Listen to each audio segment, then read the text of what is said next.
Welcome to the Inspiring Women series here at A Lovely Inspiration. It's a series that's dedicated to honoring the voices and contributions of remarkable women of color. And I am your host, Layla. I'm a writer, a memoir consultant, and a real life muse who inspires women through the art of storytelling. And as a memoir consultant, I partner with women to preserve their legacies in the most timeless art form, the written word. And I created this series to extend this legacy work by building a visual archives that captures the journeys of extraordinary women who are leaving their mark on our world. And my intention is to offer wisdom that will guide and inspire women navigating their own seasons of growth and transformation. And if you're new here, welcome. You've joined us for an intimate, elevated conversation with visionary leaders, entrepreneurs, and change makers who are redefining what's possible. So today, I have the sacred and distinct honor of sitting with a woman whose story carries medicine for the women listening. So let me introduce you to today's incredible guest.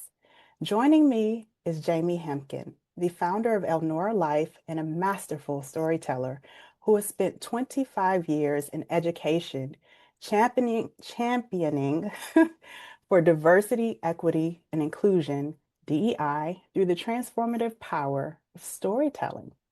And after navigating her own personal crisis in 2023, Jamie courageously rewrote her own story. And now she guides others to do the same through reflective wisdom, personal development, astrology, and human design. And what I deeply admire about Jamie is her recognition that the most important story that we'll ever tell is the ones that we tell ourselves. And I also love her commitment to helping others find their way home to their own light. So, Jamie, thank you so much for being here today with us. Thank you for such a beautiful introduction. Boy, do you have a way with words. You just settled me and centered me, and I feel like I'm at home on your couch and in a sacred and safe space. So I just thank you for having me. You're absolutely welcome. It's a pleasure to have you on our channel. And before we dive deep into everything, I always like to start with something light. I love to start these conversations with something that can ground us. You were talking about centering into the present moment. So, as women, we cycle through the many seasons of womanhood, as you know. We start at the maiden season where we're young in our childhood, and it's a time of discovery and new beginnings. And then as we age, we slowly find ourselves transitioning into the mother season, where it's a season of nurturing and creating. Whether you're a mom or not, you have children or not, it's still a season of birthing and bringing something to existence, whether it's your job, your occupation, the people around you, whatever you're dedicating yourself to and birthing into this existence. And then if we're lucky enough, if we're blessed, we get to transition to the crone stage, which I also call the crown stage, because it's our wise woman elder season. It's the season where we have a deep well and knowledge of knowing. And as we cycle through these seasons, as you know, we didn't come here with an instructions manual. We don't have a guidebook. We go through the journey. We may have some highs and lows along the journey, and that is what we transition into to help us finding our way. Each season will unfold with its own gifts, with its own lessons, but most of all, its own inspiration. So, here is my question for you. What is one thing that's truly inspiring you in this season of your life? You know, that was a hard question for me. I've been thinking about it for a few days, and I could think of music, I could think of all sorts of books I've read. But the truth is, what has really hit my heart recently, over the last year, is Miss Michelle Obama. She has really been a source of inspiration, pride, wisdom, and guidance over the last year as we have navigated as a nation, as an American nation, through, I think, challenging political waters. You know, Michelle Obama, her, famous first memoir, Becoming, is sort of this living and breathing verb that implies not only the passage of time, but this evolution. And what I love about that title is that it encourages us all as Black women who are oftentimes seen as people who already need to have been sort of through the hurdles and arrived at wisdom from an early age. We sort of, we've always sort of held the mystique of being the source of wisdom and guidance for others. But the truth is that each of us is actively becoming every single day. And so she sort of gives permission for us to not have all of the answers, but to just enjoy the process of discovery. And boy, has she done that beautifully this year. And I've just watched her sort of take off that academic hat that she's sort of forced was, or sort of felt was forced on her, not only by her parents, but even herself at a young age, to just acknowledge that, you know what, this doesn't actually bring me any joy whatsoever, but here's what does. And watching her sense of humor, her ability to hold her family together, her ability to invite other people into her couch and to share. She's just been a phenomenal woman for me. And so that's where I landed, right? Is Michelle Obama. And I think for me personally, that is my own sort of story. And that's kind of where what I hold to be my own personal motto is that attention and awareness to my own sort of development. It's a daily practice for me, and it's one that I enjoy deeply. I think as a Black woman, uh, it's just necessary. It's a necessary conscious act of making sure that I'm always aware of who I am, how I'm showing up, and the why behind it. As you kind of mentioned early on, I've spent the last 24 years in education, and certainly within the last decade, although I did it sort of, unintentionally in the first part of my career, I really, really focused on diversity, equity, inclusion as a coordinator and a practitioner. And it's, in that world of DEI, we oftentimes talk about this notion of identity development and how it can differ very much for people of color than it does for the average person. Typically speaking, when you talk about diverse, and I want to say this too, I think DEI is like a sort of scary word these days, but it's really a collective term that doesn't just imply quotas or affirmative action, but really moves beyond that to a space of education, building of community, so that we all can understand each other. And so I just want to make sure that we're all, when I say DEI, we're operating on a shared definition of what that means.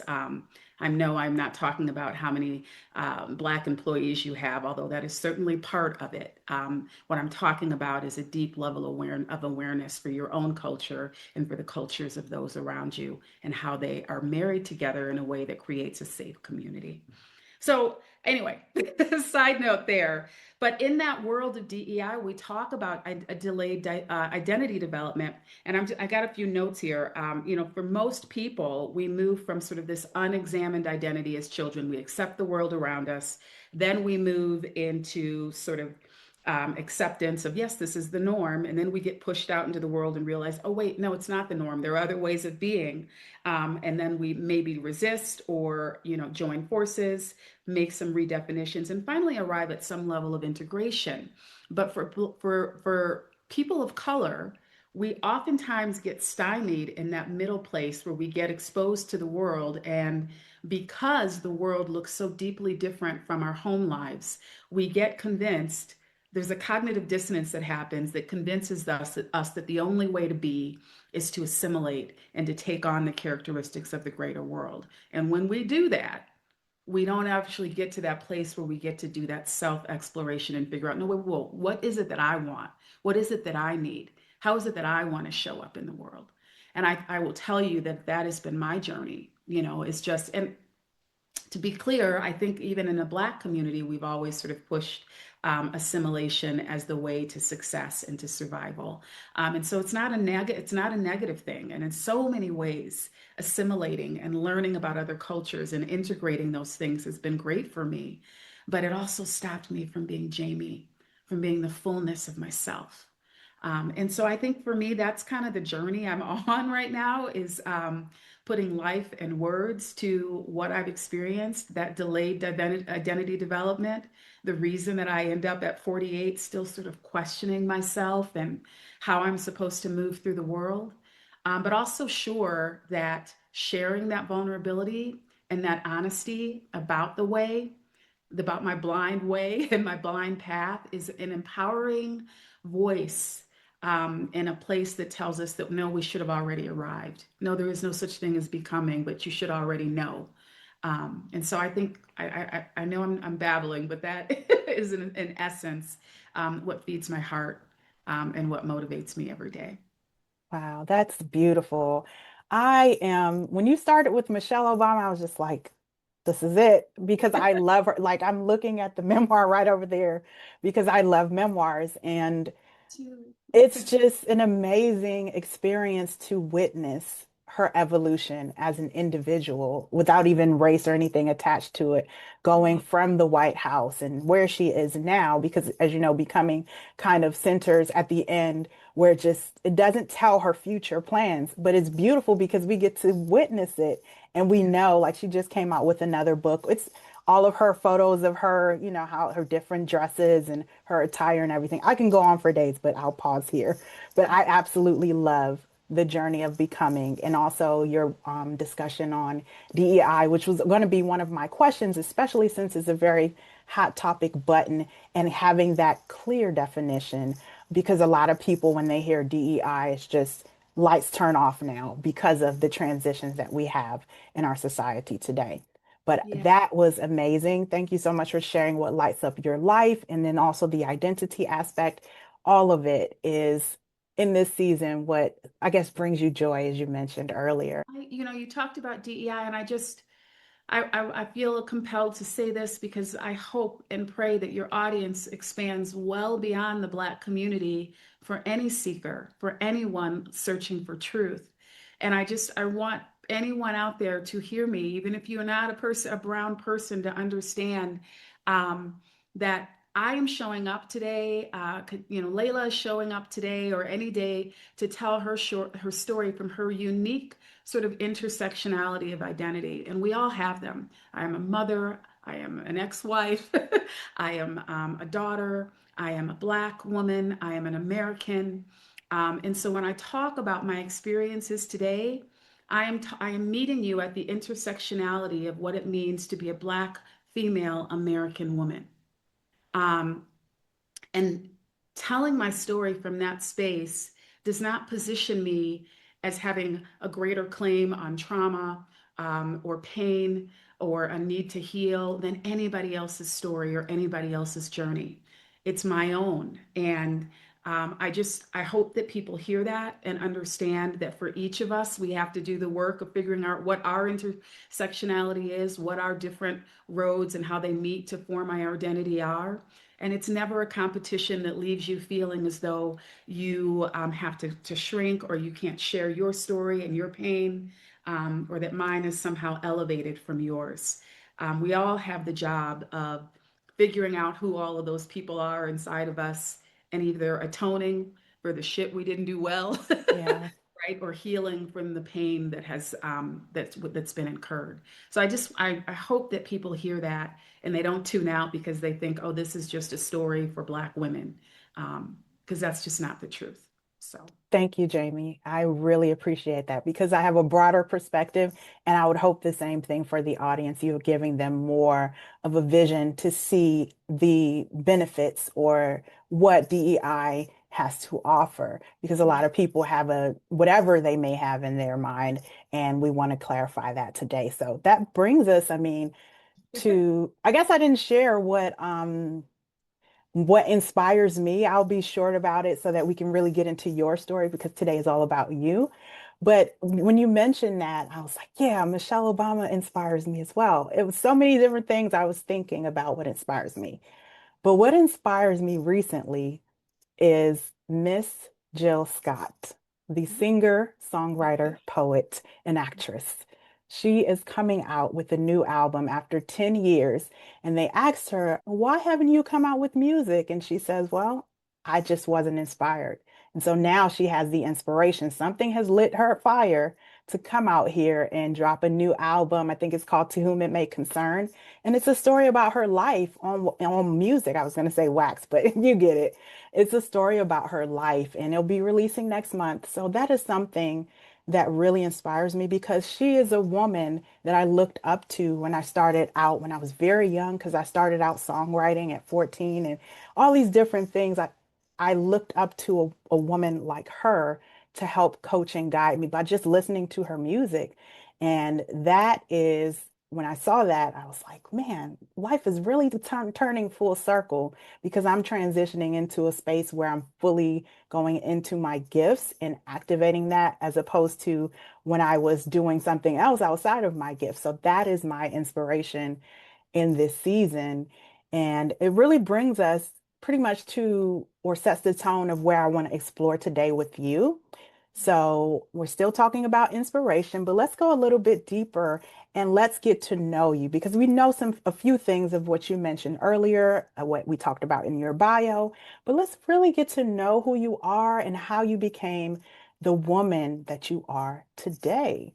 So, Sure. This one time at band camp, no, I'm sorry. I was just making a joke, but like, gosh, such a hard question. And where do you start? I grew yeah. up in the suburbs of Chicago, Illinois, born and raised in Waukegan. And Myrtle and James White are my mom and dad, and my sister Yolanda. So we were just a foursome, but had this vast extended family. My father had many brothers and sisters. And so we had this really robust, family with love, laughter, pain, um, a lot of rough and tough realities. I think when I think about my childhood, there was never for me and my sister a sugarcoating or a covering up of how hard life can be. You know, from drug addiction to sexual abuse to alcoholism. These are all things that my sister and I had to grapple with, understand, and find tenderness for. It was required for us to find tenderness for these things as young children, but it didn't in any way take away from the vast amount of love that we also received and pouring into. And I think, frankly, that is probably one of the most beautiful gifts of growing up in a Black family is holding space for both the good and the bad of humanity, because that's the truth of all of us. And I think if anybody walks out there in the world thinking or assuming that they don't have the capacity to do some bad things or to make some bad choices, that's a fool's errand, because we're all so complex. And so I would say that that's probably the greatest gift of my childhood is being able to hold space for people in both and all of those complexities. Um, but having said that, you know, I grew up as a bright girl who was always sort of steered towards honors level courses and true to form. That found me in a space with mostly white kids, right? And so, though I grew up in a beautiful Black community, most of my education and socializing was outside of my race. And so, when I talk about getting stuck, that happened for me at a young age because it was so clear to me in my little two-bedroom apartment on Chestnut Street that, you know, had a roach problem. And, you know, we were living a real life, you know, but meanwhile, my girlfriends were two-story Tudor homes and, you know, backyard barbecues and cocktail hour. And so I just was grappling with these two very different worlds at a very young age and felt like the only choice was to mimic and to assimilate and to be like my white girlfriends, like my best friend Heather. And uh, I say that to say that I think I moved through the life, through the world, trying to acquire as much as I could about white culture, music, books, all the things, you know. And so when I got into college, I also dated white men. Most of the time, anybody that was hitting on me was, you know, a white kid from school. And so by the time I got to college, I met a boy who we connected very quickly, fell in love, but also got, you know, we were pregnant before we were married. And so at the age of 19 years old, I was a sophomore in college and I found myself pregnant.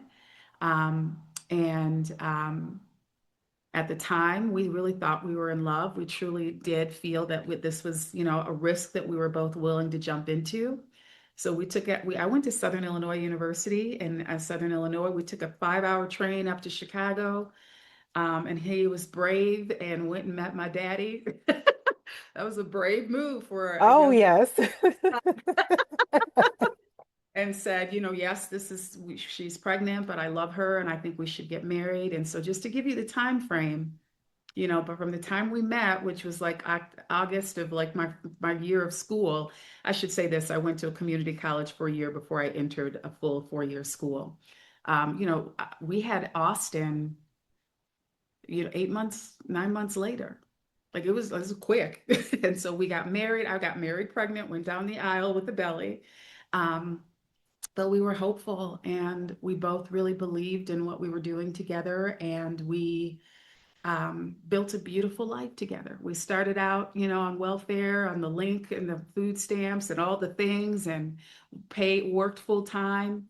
I worked full time for a year so he could finish school. Then I, went back to school and worked full time, all while raising a young man together. And then we added 2 more children.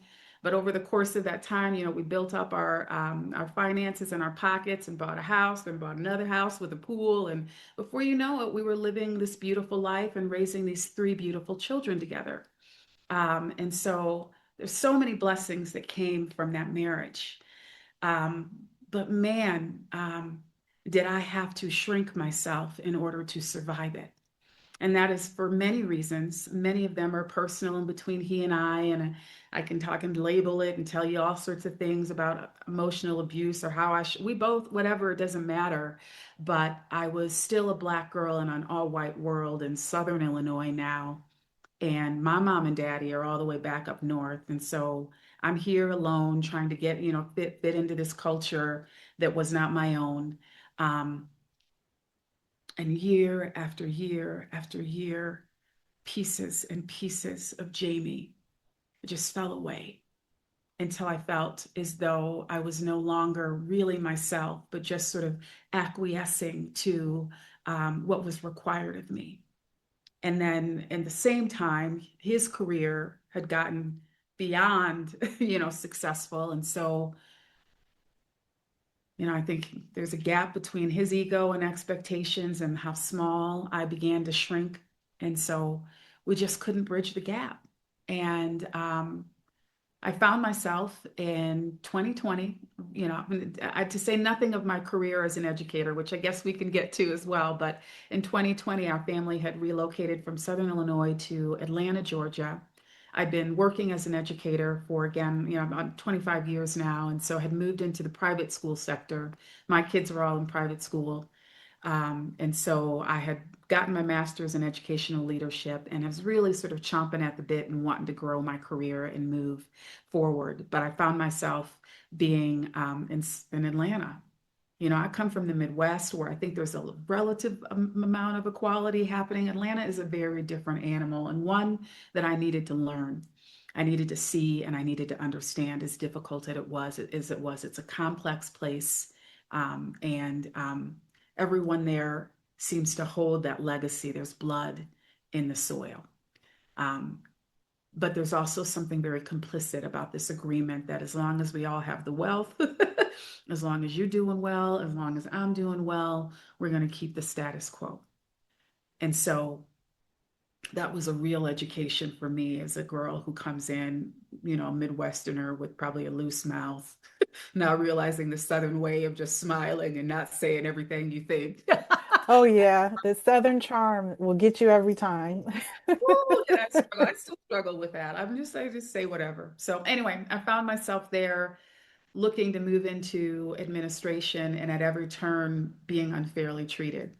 Having been probably the most senior person on our English department staff, being passed over for a position from a young girl who didn't even have an English degree, but was, buddy buddy with the department chair and got a job that I was, looking for, applied to do like an admissions role and was politely declined for a person who was a stay-at-home mom and again had no high school experience or teaching experience. So just things like that were happening to me. And for a long time I would have swallowed it. But honey, we got to 2020 and George Floyd, and I was like, and then now I've got this sort of 5 years of DEI research on me, and something breaks. You wake up one day and you just realize I cannot keep quiet anymore. I'm going to burst. And this was also during the election of 2016, grappling. My children are all biracial. And so grappling with how they sort of arrived politically, where my husband was politically. Yeah, and I just got real tired. And so not only did I move on to another school and went to a new job, but I also filed for divorce. And at the time, it felt like a bold and empowering move. But I will tell you that, you just kind of go blindly through something because, you just can't be afraid. I'm just going to do it because I know that this relationship is no longer serving me. Um, I was broken. I was depressed. I was overweight. I was in bed for hours every night. I was a broken shell of a person. And I knew that I could do nothing else but leave. And so I did. And I went on sort of autopilot for about a year, moved into a new home, tried to settle the kids. But then I broke. Once it all settled and once I had to sit with it all, like, okay, I did it. I really broke. Yeah, I really broke. The anxiety was high. I went on FMLA. I had to take medical leave from work for about 9 months to heal. And it was around that time that I found Miss Stephanie Perry and Rashida, who were like, "Hey, are you burnout?" Yes, that would be me. Are you Absolutely. sick? Black women, listen, there is another way. Yeah. And so I kind of had that in the back of my head. I moved on to another role as an assistant principal. And honey, found myself, and again, I want to say this, I'm in private school in Georgia, and not being aware, found myself in an extreme Christian, sort of right-wing school that was very pro-Trump and MAGA. I was hired by an administrator who was fired maybe 8 months after I got there. So he believed in me, but he was let go shortly after I arrived. Principal was let go. It was only a matter of time before I was next. It was clear they thought I was a DEI hire. And so suddenly, 3 years after divorce, you think, okay, it's going to get better, but I found myself without a job, frankly, with a little bit of turmoil with my children because divorce is hard, um, and sick. Well, I mean, sick, 40 pounds heavier than I am that you look at me today. And blood pressure through the roof, where I had to be in and out of the doctor's office trying to manage it. Just sick. And so I said, well, guess, I thought maybe this, move and expat thing might be a retirement plan, but I just got fired. And I got to figure out something else and I've got to save myself. And God bless my family and my parents, because first of all, they took me through so many, I mean, I called them every day. And at one point, my daddy said, Jamie, girl, if you don't get on that plane and go to Mexico, I'm going to come to Atlanta and kick your ass. I You know got that's right. uh, so yeah, there were all kinds of choices. I could have been all over the place, Costa Rica, all the places, but I picked, as a single woman at that time and having those long stretches of break while I was still teaching. My first solo Black female travel spot was San Miguel because I went down the Black rabbit hole and found Hmm. me some Michelle Wedderburn. And I was, Yes. oh, that's what I'll do. The There were other soft Black landing. women here. Yes. Oh, I'm going to San Miguel. And so I just booked a flight and went for 7 days. And it changed me. Like the healing. Now, they say the San Miguel is on a bed of rose quartz, which has Yes. healing properties. And it's Exactly. the thing that you feel when you get here. And by the time I got to day 7, I was sitting on a rooftop having a margarita, watching the sunset. And I will tell you, alone, I started to cry. My chest tightened into this deep pain, all because I thought, oh my God, I have to leave tomorrow. And I was like, I've clearly I've tapped a well here. And so I just kept coming back and coming back. And then when I got fired, I was like, that's it. I'm going to San Miguel for at least this year. Because I got, and I would say I got fired and I'm really being exaggerative a little bit. All they did was they removed my job. I was an assistant principal. They just said, you know what, we're going to eliminate that role and we're going to move you back down into just a 10-month role, which was like a demotion. And obviously it wasn't a good fit. So I thought that happened in September. I have at least 7 months to just go and do something. I'll figure out what happens next later. And I came to San Miguel and, stepped into a community of Black women who picked me up and hugged me and loved me and affirmed me. I came into a community of writers and readers and intellects.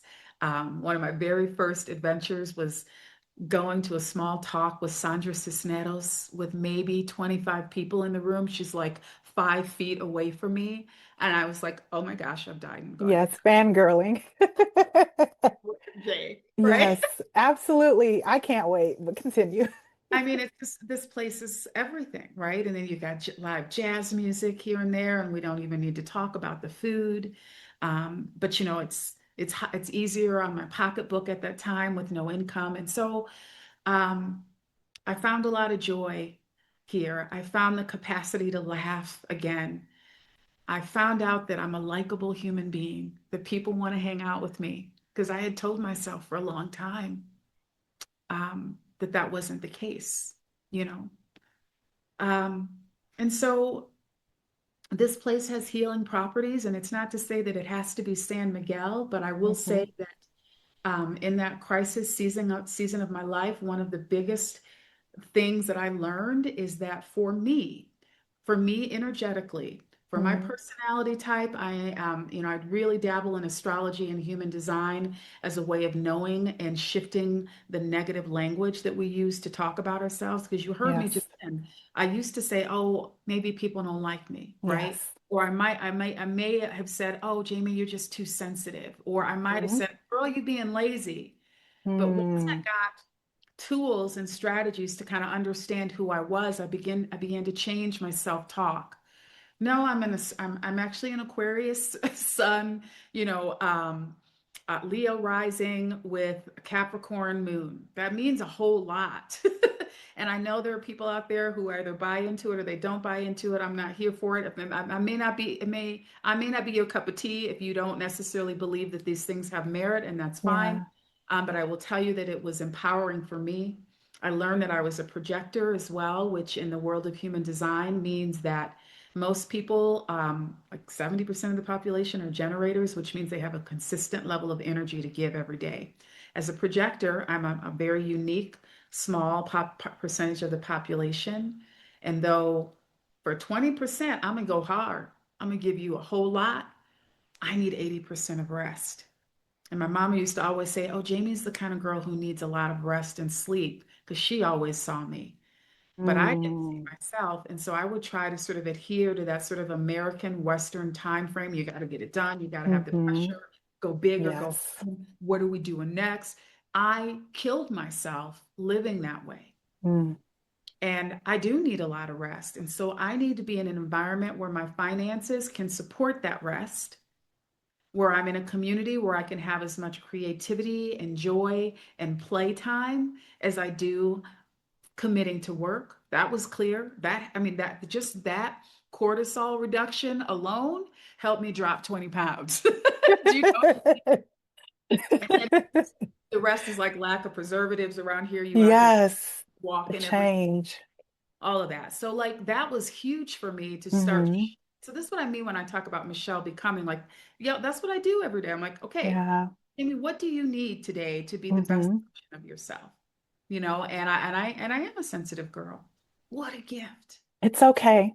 It's a What? great thing to be sensitive. I'm a sensitive person. What do they call it? HSP, highly sensitive person. Yeah. I identify with that deeply. And I think that it has its place, it has its gifts, it has its uses. And once you learn to tap into it and more and live into the full embodiment of it, it becomes easier to navigate and accept the role of being a sensitive woman. Yeah. I, your story, let me just start from here. My goodness, Jamie, your story is very enlightening because it starts off with the discussion about identity. And as a Black woman, identity and finding your identity in the midst of a predominantly white environment. And it reminds me also of Justice Ketanji Brown Jackson. I read her memoir as well, and the challenges that she navigated as a Black woman as well, and so many other women in leadership roles, and the challenges that they face in navigating, especially starting out from elementary, middle, high school, that journey of learning the culture while also keeping and trying to figure out how do you stay with your culture, but also learn from this culture. Or sometimes you may feel like you're betraying one side or whatever it is. All of those dynamics mean something. And sometimes as an adult, if they aren't resolved within you, if you don't figure out your identity, your true identity, sometimes you can go through an identity crisis. And it's interesting that you navigated through all of this and you found your way to become Jamie, the becoming process. And your becoming process is still unfolding. We're going to talk about your transformation as far as how you went from college to marriage. And in that marriage, the question that I wanted to ask as a follow up was, how did you grieve the process of having to dim your light so that someone else's light could shine? Because it's an exchange of energy whenever we decide to couple or partner with a person. And oftentimes it should be a reciprocal exchange. But if the exchange isn't reciprocal, one person suffers for the other person to rise. And I heard you mention that. So, what was your emotional state during that process, and how did you learn or get the strength and courage to overcome, to file the divorce, to really put Jamie's dreams and ambitions back on the table where they rightfully belong? Okay, so now we're going to get very real and earnest. Um, I before even filing for divorce, I had been going to therapists for some time to just try to work on myself personally, but also to work on our marriage. Um, Time and time again, I would go to a therapist who wasn't equipped to manage the unique intersectionality of being a Black female, and found myself being labeled, misunderstood. At one point, I had someone diagnose me as borderline personality disorder, which is something I'm tender and sensitive to as a woman who has a family history of mental health and illness. Um, but, and I say that with pause, but I want to be clear that the diagnosis happened after the very first visit without any real integrity. And so, as I'm trying to sort of grapple with this emotionally abusive marriage, the messages I'm even getting from therapists are, it's your fault. It's you are the problem, And so, to tell you that my emotional health took a toll is to put it very mildly. Um, and there was a huge pain point here because please understand, I'm a mother. And to be grappling with your own emotional health while you're trying to show up for your children in a space where, by the way, you kind of are operating as a single parent because that person's career has them traveling all the time. And so you are the parent. So you're working full time, you're managing three children, and then trying to manage your own brokenness and emotional health. I did not always do that well. And so when I talk about the need to atone and to heal, I can acknowledge that. There are ways I didn't always handle friendships well. I blow up at people, you just hold it in and then you just snap. There are a number of moments I wish I could go back and undo. I could just say that now, but I can't. And the only choice is to own it, to be empowered by it, to learn by it, to say sorry for it, but also to understand that I'm human. Like I told you at the beginning, we all show up in this world with a whole lot of stuff, some good, some bad. And to not give myself grace would have been a tragedy. And so I also learned after having to go on, FMLA, I was diagnosed with what's called complex post-traumatic stress disorder, which is what happens when you have a prolonged period of abuse. um, and guess what? Oftentimes it presents like borderline personality disorder. Mm, very much so. I am very familiar with it. I share that same condition. So I'm very familiar. I'm very sensitive to topics of mental health and how we position ourselves as people who live with the condition.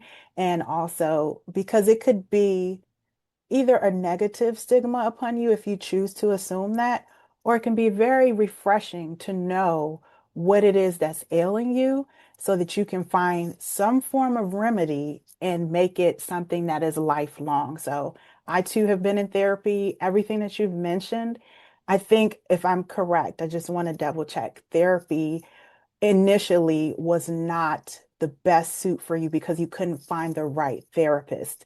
And Correct. they were basically flipping it back onto you, which is, I'm just shocked and appalled to even hear that. And I do apologize for that because navigating life with those titles that you have as a mother, as a wife, single mom, just about, and going through all of those things while suppressing your dreams and building up the frustrations that you mentioned, and the friendships maybe not being as tight as you would like them to be because of all these varying factors.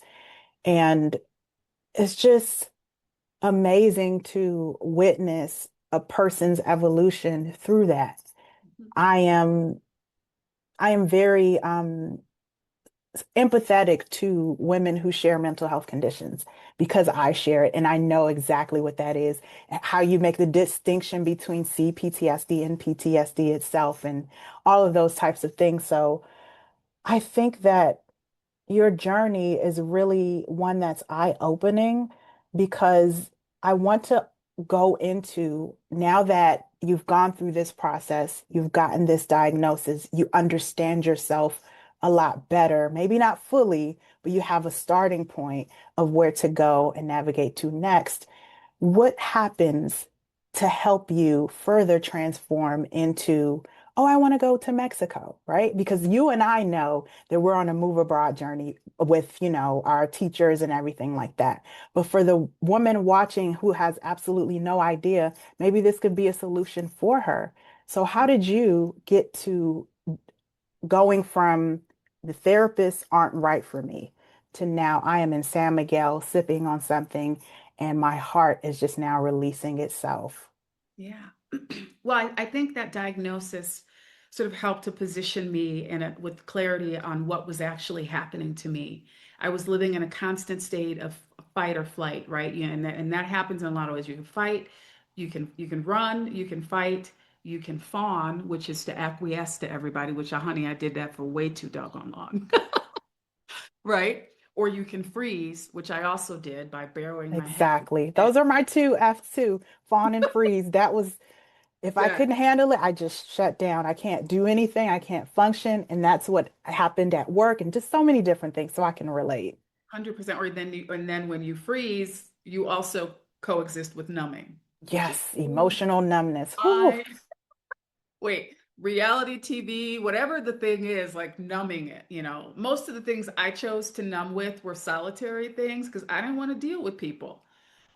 So anyway, so I want to start by saying that I recognize the problem was that I was adrenal fatigue. Like I was in fight or flight response all the time, and I had to figure out how to calm my central nervous system.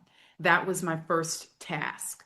And again, going back to my astrology and my human design, I understand that I am an air sign, which means I'm always in the clouds. I'm always in my head. Like I am the kind Yes. of person to read. I'm very cerebral, but Hmm. I lack grounding energy. Mm, And okay. and not only that, but it was an awareness that my environment, my home, those things that embody earth and grounding, I was going to have to pick up and leave. I had to change my environment physically in order to literally feel better. And I got a glimpse of that. That 7 days I came to San Miguel. I was like, oh, this is how it's supposed to feel. I'm a Imagine what a you like that. vacation would do. Yeah, when you remove yourself Freedom. from the environment. And so to me, that was what I and again, keep in mind, I'm in Georgia, I'm in Atlanta, which is not quite Hmm. home. I'm dealing with an ex. We're trying to co-parent together. That ain't go. Yeah. I had to get out of there, and my Hmm. dad told me to go. So So that's changing the environment, that was, I guess, the next thing that helped to transition to Mexico.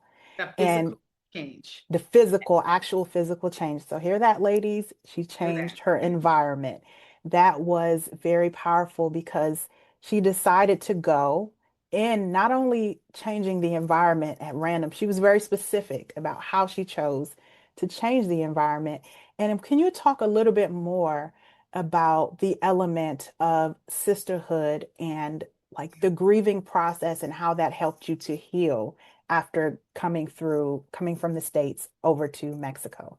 Absolutely. And I want to say this, like mama didn't raise no fool. And I told you I am cerebral. So it was a very thoughtful process. And so Sonia Diaz, a good friend of mine, wrote a book called, I think, The Mexico Bible. And she's got a great business that sort of helps folks like myself get acclimated here. So she was someone that I partnered with and took a lot from. And again, Stephanie Perry and Rashida were the kind of people that planted the seeds that, oh, this is possible. Let's get a budget together. Let's get a game plan together. And then it was really Michelle. Oh, Michelle, The Michelle, Michelle. lovely Michelle. And so Yes. I tell you about the piece of moving to a new space. My first trip, I was at a hotel in downtown San Miguel. By the time we circled through my first year of just visiting here, I stayed at Casa Elm. And Michelle and I had done like some one-on-one like mentorship online while I was in Atlanta. So I already knew she was a safe landing for me. And so I think the first time her place was booked, so I got it the second time. And then again, La Peace.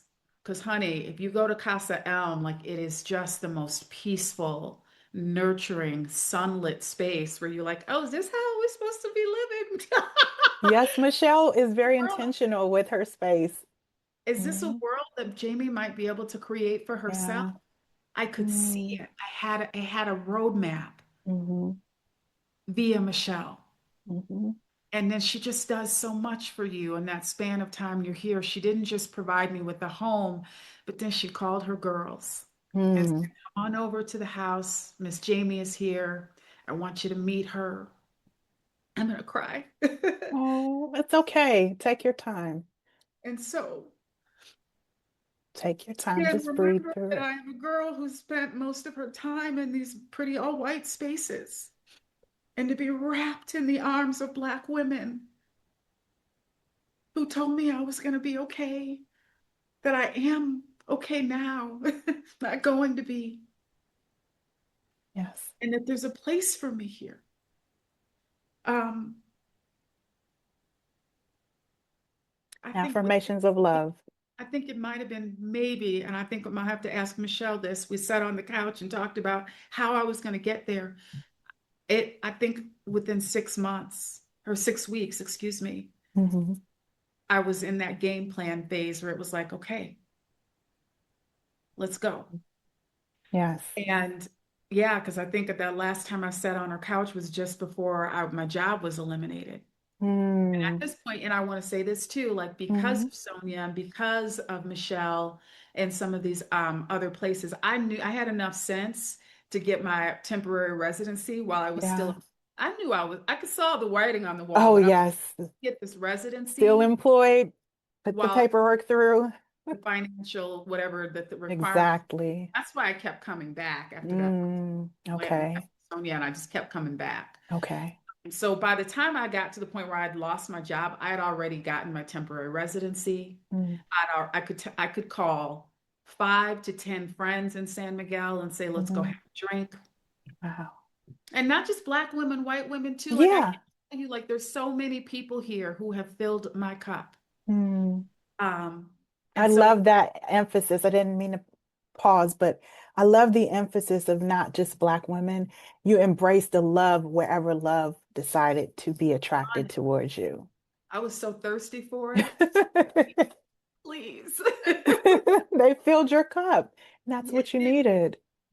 Yeah, so I just kind of want to ground this back and what are some of the things I did to get back to Yeah. home.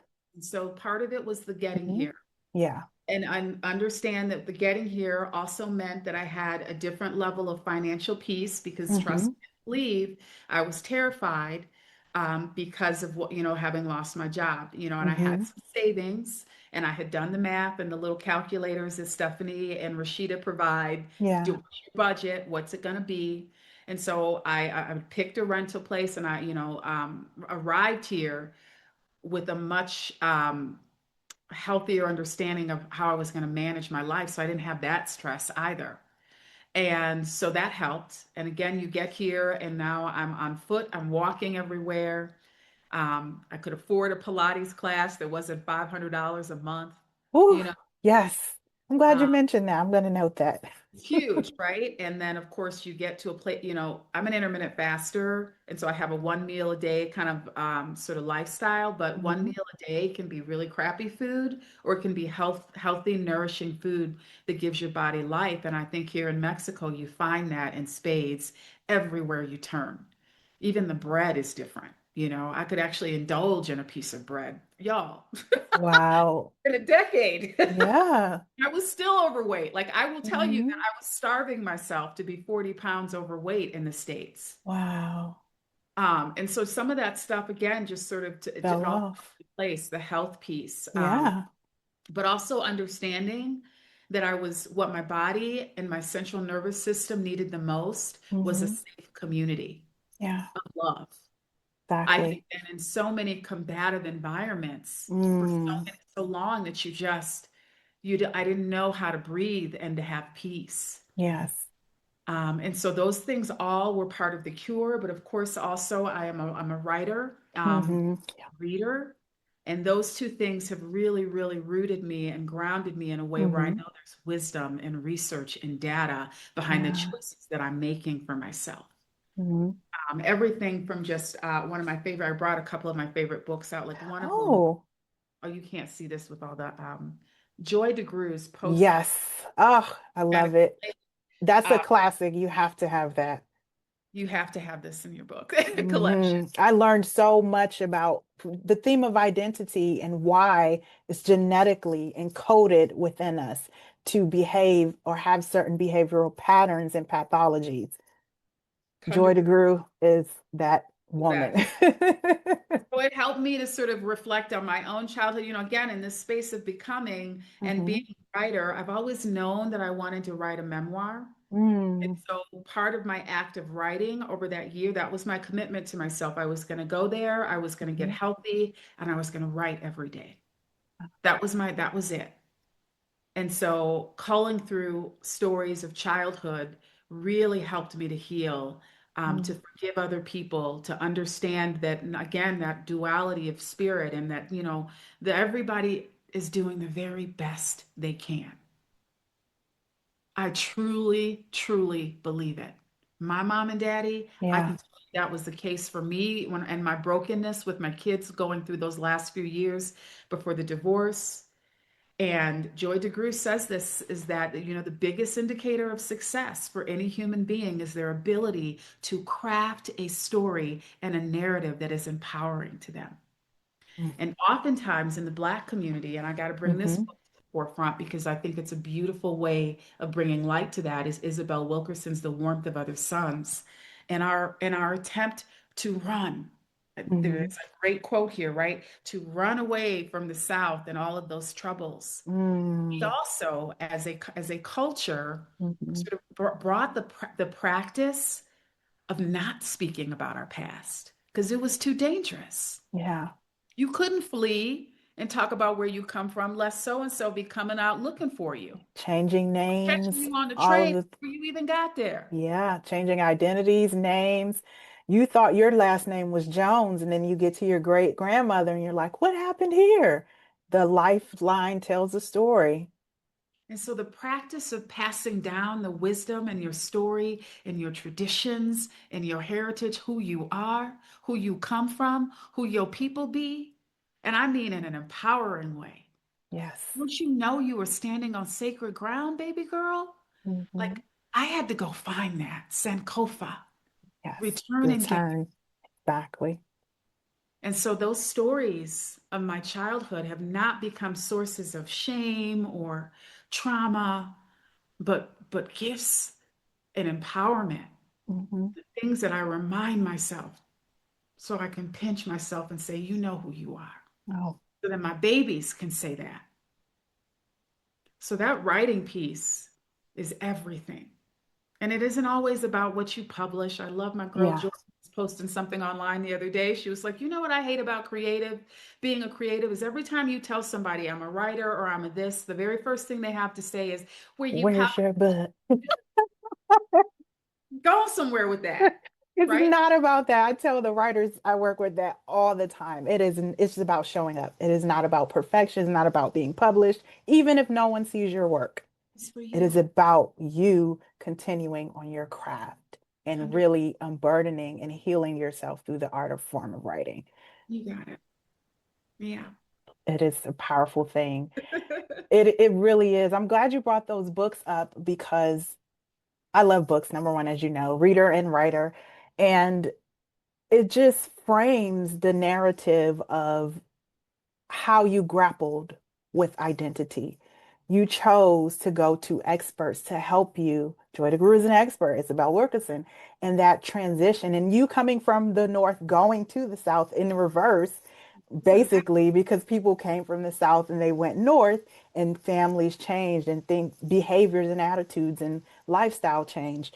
So those things are really instrumental in helping to become the Jamie that you are today. That I can see how impactful they have been, and just the sisterhood aspect, which I know is a very emotional subject because that is something that we oftentimes rarely find, like true, genuine sisterhood.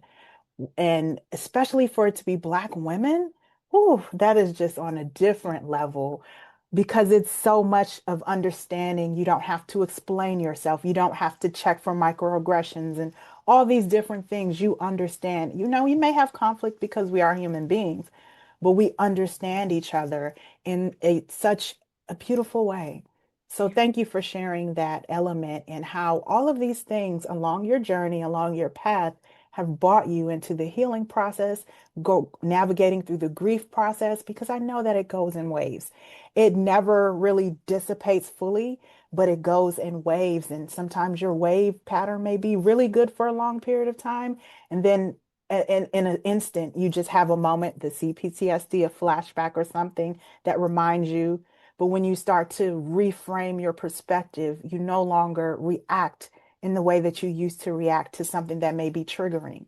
So I love the term someone brought up because I'm always learning about, I try to use the politically correct terms when I comes to talking about it. A woman brought up the term glimmers because we have the opposite of triggers is glimmers. So triggers is something that triggers you in a negative way. So you want a glimmer, something that enlightens you in a positive way. We never really had that. So I'm starting to use that term more now, like those things that inspire me, like, oh, I had a glimmer moment, a glimmer or something like that, so that I can counter the narrative, as you mentioned, changing your story, changing the words. And as a writer, it's very instrumental for us to be careful in how we express ourselves because we understand words a little bit more than the average person because we take it seriously when we're writing, when we're constructing our thoughts so that we can convey it clearly. And also, we can really speak or write how we truly feel inside. Sometimes a word may not be right for what you're feeling. So you can substitute it for something else. But that's enough about the writer's journey. I I can see go you on and on over for there, that. Layla, talking about the craft. I love it. I love it. I'm just so passionate about it. It really is. It means a lot to me. And I love the fact that you have chosen to redesign your life. And not only that, you've chosen to walk and help other people now transition into moving from this burnout and exhaustion into figuring out how am I going to reframe my story so that I can create something that is beautiful. The experience that Jamie has now, where she's redesigned her life. So, my question then is how do you help people specifically using the astrology, the human design? How do you work with women, or do you work exclusively with women? Tell us a little bit more because you mentioned something before about people being skeptical about astrology. And I know, like, I was going to ask about astrocartography, like, did you do your chart to find San Miguel in your reading? So, anything you can tell us about the astrology aspect, astrocartography, projection, human design, whatever it is that you do, how do you take all of these elements and now help people to heal themselves through this process? Yeah. So first, fun fact. Um, my chart, it talks about me needing to be in high mountainous regions. I know, right? And I want to tell you, Exactly. right, but I want to tell you that that was not a conscious choice at the time. But man, when you start to trust your body and energy, and you're like, oh, this feels good, it happens out organically. So, anyway, I do offer services for people who might just be sort of new to the world of astrology and need some support in reading their birth chart or their human design chart. Both are slightly different, but also very much the same. And so you can book a reading just as a one time or on several occasions if you want to do one, if you want to do both, just to sort of get some insight into sort of some systems thinking about how you were designed. And I don't believe that astrology negates your spiritual journey or whatever your faith journey is. God created the stars, guys. He did. And there's so much wisdom there. And so I don't think it's counterintuitive to anyone's personal spiritual journey at all. I think it can actually enhance it. And so those are some of the services that I offer, but also, drawing upon my deep well of experience as an English teacher who's been teaching creative and academic writing for 2 decades, walking people through the writing process through workshops, experimenting with the craft in small, very low risk environments so that you can see your potential as a writer is something that I really enjoy. And then just creating those spaces where we walk together through writing. As you mentioned, you offer sort of a memoir workshop. And, one of the greatest lessons I can tell you in my world of teaching is that students learn by watching you practice and struggle too. And so I apply that same philosophy to all of the work that I do with other people is showing my thinking, showing my process, showing the way I stumble so that you can trust that the ways that you stumble are just like mine. And that you're not unique, you're not uniquely awful at it. And in fact, the only thing required of writing is to do it every day, to show up and try. So, yeah, I think those are sort of the three spaces that I move in, which is the writing piece and coaching through writing, astrology readings, and human design readings. And then we'll see where we go from there. I'm still very much becoming myself. I've been working with the San Miguel Writers Conference this season, which has been a deep joy to be at the helm of a conference that is one of the largest global literary and writing conferences in the world. We bring some of the most impressive authors to this small little town, Chimamanda Ngozi. I hope I'm saying that right. Yeah, Adichie Ngozi Adichie. Yeah. going to Yep. be here, right? And One of my favorites. Yes. last year was Jonathan Irving. This year it's also Ibrahim Verghese, if I'm saying it correctly. He's There's now sold out. all sold out. Yes. So, working in that space fills my intellectual cup. And again, that desire to be in deep community with people who are like-minded thinkers and writers and creatives. Um, and then I'm also an educator still. I teach online. I've returned to the classroom instead of administration. I'm still teaching high school English and really enjoying that. So I feel like I have a lot on my plate, but boy, is this yoke easy in this new season of my life. I'm so grateful for it.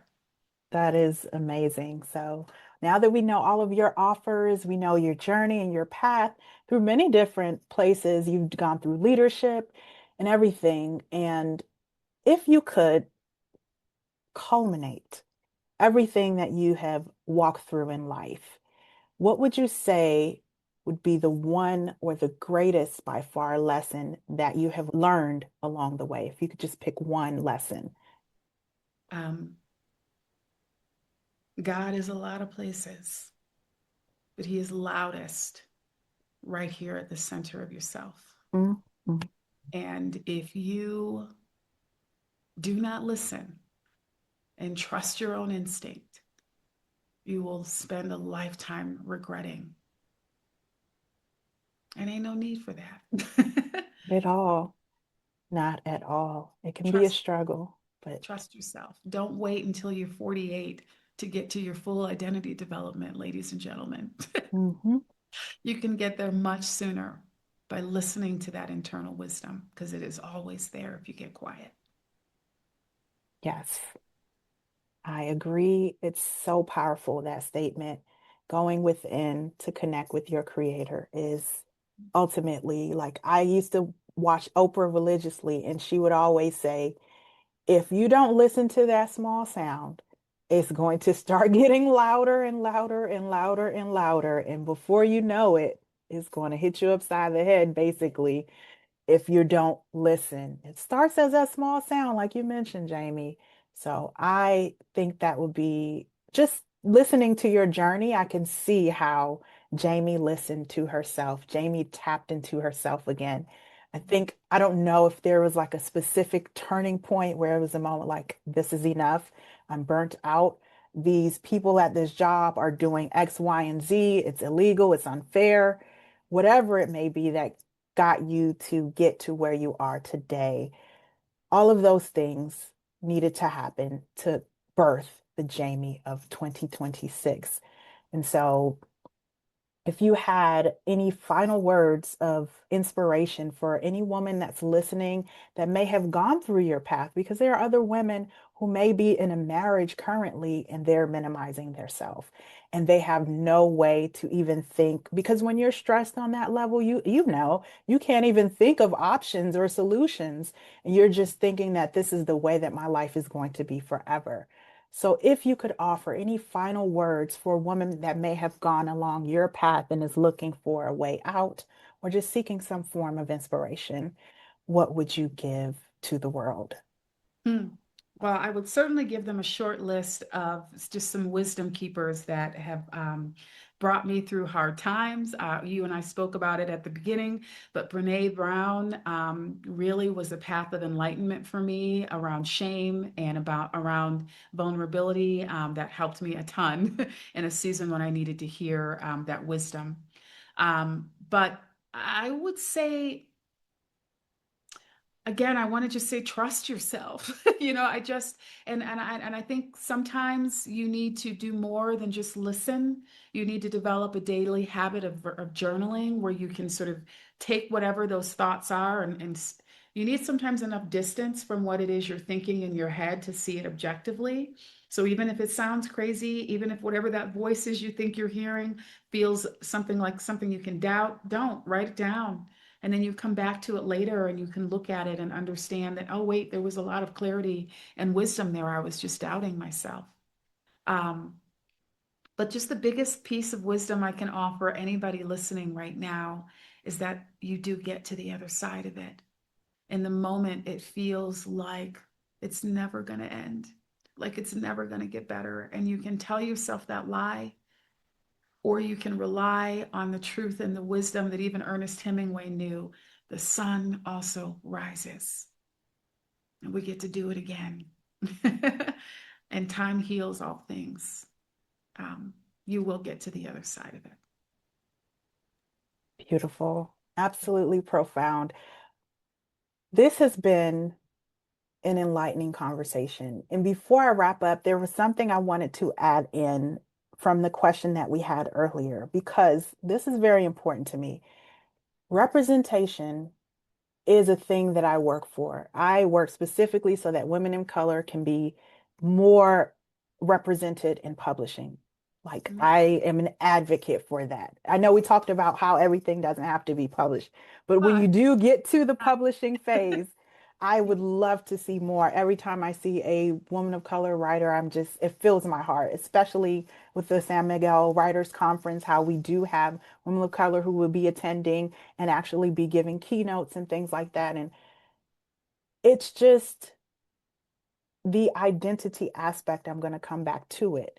We started with this, and I guess we can close and end with this, the diversity, equity, and inclusion conversation, so that we can be very, very clear, just to repeat specifically because this is your expertise. I'm speaking to an expert who knows this field, who has worked in it, who's also helped people to navigate the journeys of finding this type of talent and not just being a statistic or we have our one black hire, we have our one black woman hire. We've checked this box, we've checked that box, and now we're compliant with whatever regulations that are out there.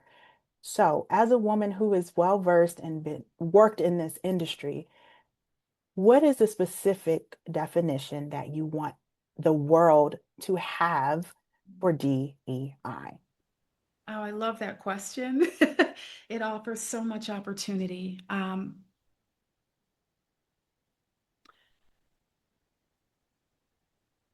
It's about storytelling. And hear me when I tell you that nothing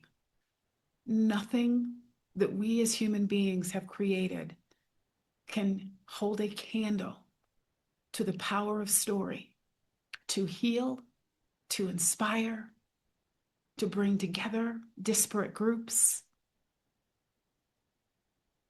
It is the language that no matter your culture, your location, that we all speak. Every archetype, every symbol, every hero's journey that you know is because of the power of story. And each of us has a deep duty and responsibility to hold space for every story. We may not like them all, they might be hard to consume, but we each have earned the right to take up space and tell our story. And if you have any humanity in you, you are compelled to listen and to find common ground.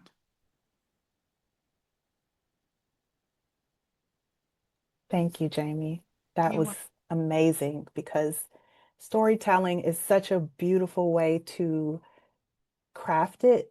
It's easier to digest for people because if you're telling a story and everyone's story needs representation and needs belonging, and you need to take your time to understand someone else's story before you make judgments, before you make decisions, so that it can inform and better enhance the culture of the community, the culture of the workspace, whatever it is, wherever you're using the diversity, the equity. And I love that's my favorite word, by the way, when we're talking business about things. I don't want equality, I want equity. And there's a great difference. You know, we're writers, so we know the difference between the words and the difference between the benefits of equality versus equity and inclusion.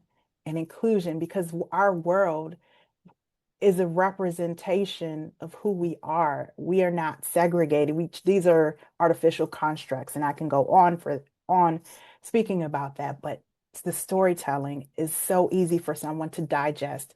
So the next time that they see that word, as opposed to DEI, they can swap it out with it's storytelling. yeah. So thank you. Wait for a day when we can all rise above those constructs of identity Yeah, and really live in joy. absolutely. Free, free, free. That is the dream. That really is. And, you know, I won't even go down the political route. This is why I asked the question, because we're in a time and we have a responsibility as women of color to speak on our behalf and create our own definitions. And so this is a definition that we are choosing consciously to use for that. So thank you very much, Jamie, for that. This conversation has been very, very thought-provoking, emotional at times, and I've learned so much about you today. And I know that our community is going to feel so uplifted by the wisdom that you shared from your story. Someone may gain something to help them with their life. So thank you very much for honoring your your story and it takes a lot of vulnerability to do this. Oftentimes people are like, I don't want to share my story and or I want to share parts and pieces of it, but you were open enough to express to the world and women who may be listening needing this story. So thank you. And yeah, before we wrap up, I just want to make sure in case anyone wants to get in contact with you, we've already talked about the programs and the offerings that you have. Could you please share your website and or your social media contact if you have one? Yes, elnoralife.com Okay. is my website platform. And though I certainly have an Instagram and a Facebook page, I find that I am a much happier person if I don't engage in a ton of social media in that way. So Absolutely. handle direct you to, but you can go to my website there and sign up for a reading. You can also sign up for an interview and a conversation with me about what's going on in your life. Um, but also just want to say, Layla, the gift of this last hour has been you and your ability to ask the right questions, be curious, and create a safe space for me. So that's hard to come by, baby. Thank you. Oh, thank you. And I just want to give a quick note about how Jamie and I met. Jamie, as you know, she's a writer.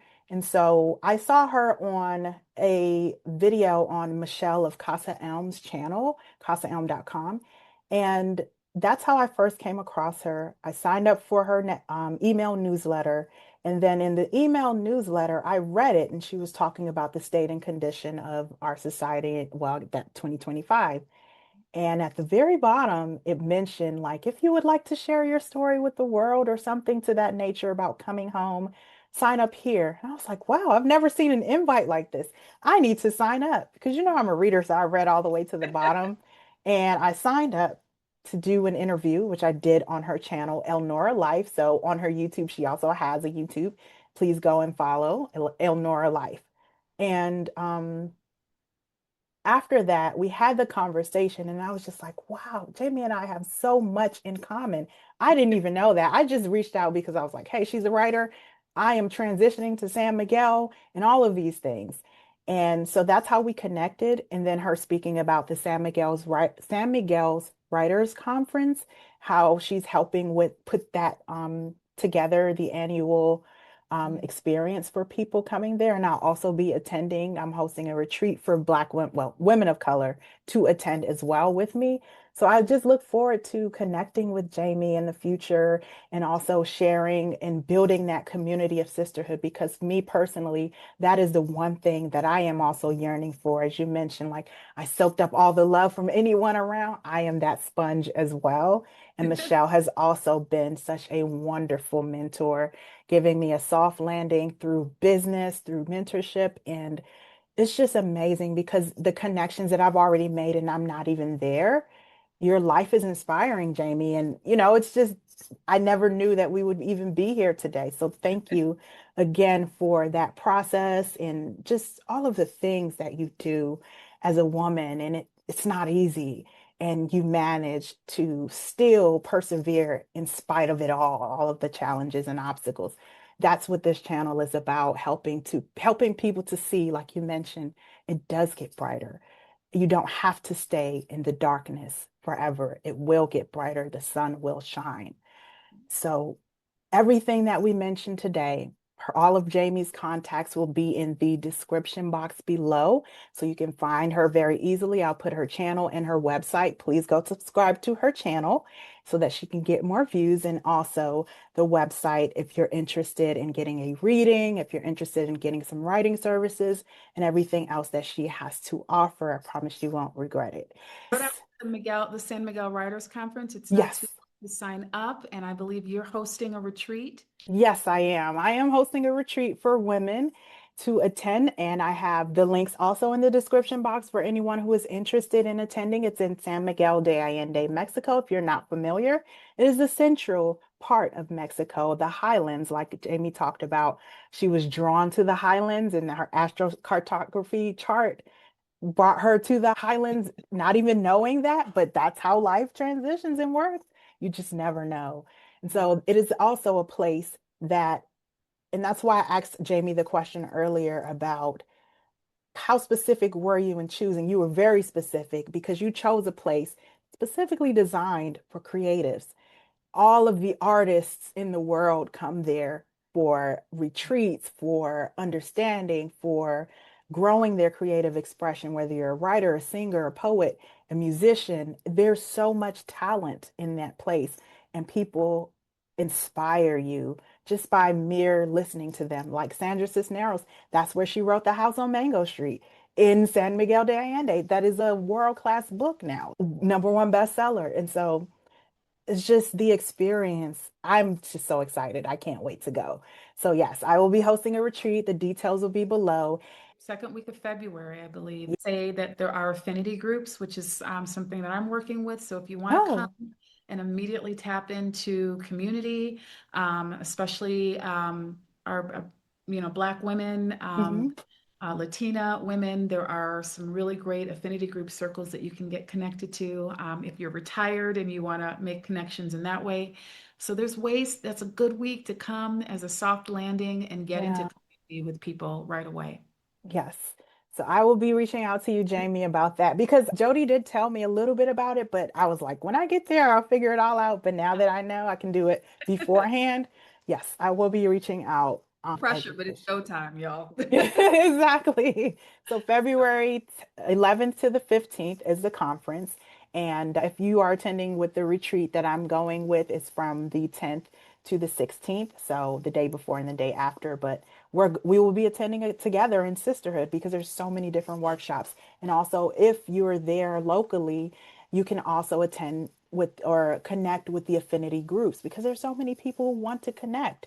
So connect, and that's what I will be doing. So thank you, Jamie, for sharing that because definitely a benefit and an advantage instead of just going randomly to workshops. You have a community to support and dialogue with.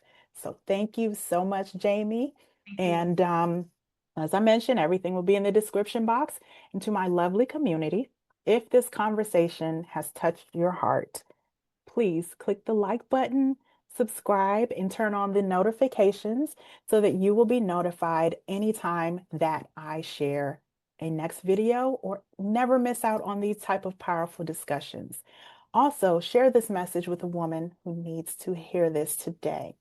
And if you're looking to continue these kinds of conversations, I invite you to join the lovely community, which is our free sanctuary space where women of color gather for inspiration, sisterhood, as we were talking about before, and just general support. The link will also be in the description box. And so just let us know in the comments. This was a wonderful, beautiful conversation.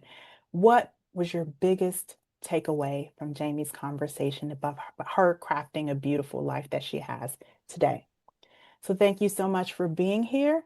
And until next time, just remember that you are and you will always be a lovely inspiration. Thank you so much.